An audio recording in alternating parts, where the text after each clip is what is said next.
welcome to my December challenge. This month, every day, all December long, we are talking about synastry on this channel only. Okay, we're talking about synastry aspects, synastry overlays, what synastry aspects are good for relationships, what synastry aspects are good for long distance, everything about synastry. We're talking about it because synastry is my favorite topic and it's what brought me into astrology anyway, and we want to keep this fun and light and breezy.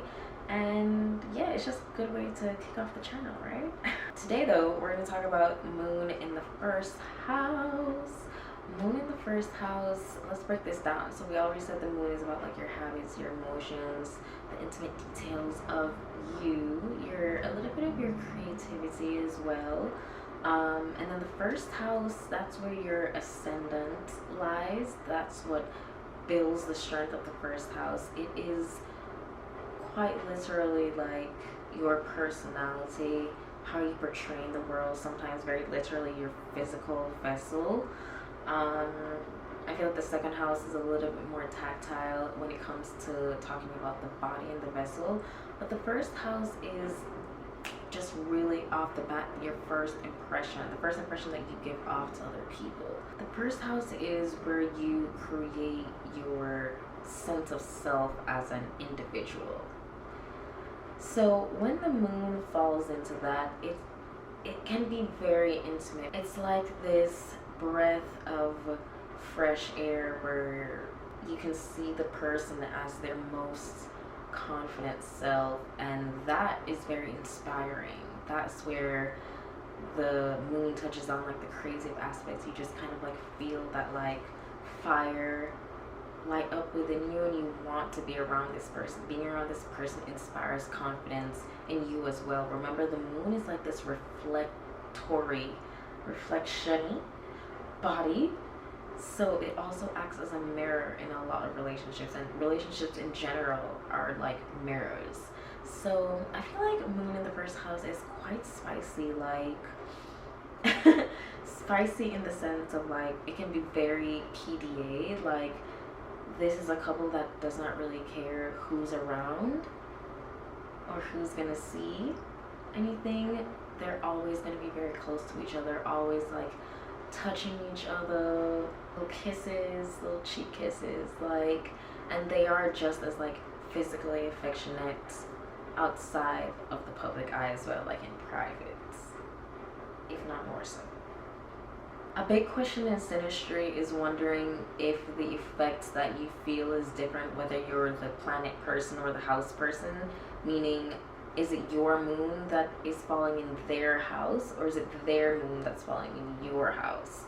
And it depends, I would say, on the planet and also the house like that's involved at that time, and also the sign that's like ruling over this. I would say though, for the most part, both parties are feeling very similar effects of that. I feel like most people worry when like their moon is aspecting their partner's Venus, but their partner's moon isn't aspecting their Venus. And it's like, oh, it's not reciprocal. Does that mean it's kind of like one-sided? No. Both parties are kind of feeling the energetic exchange of whatever is happening. It's just going to be more pronounced with the planet that's in their chart that's being touched.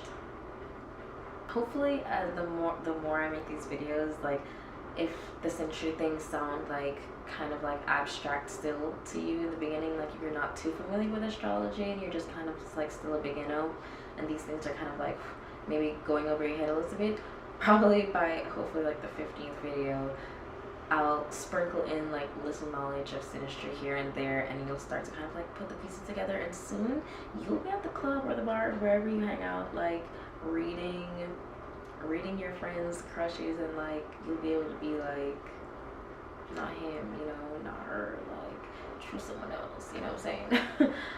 But you know, as always, this is a disclaimer that I feel like I have to give.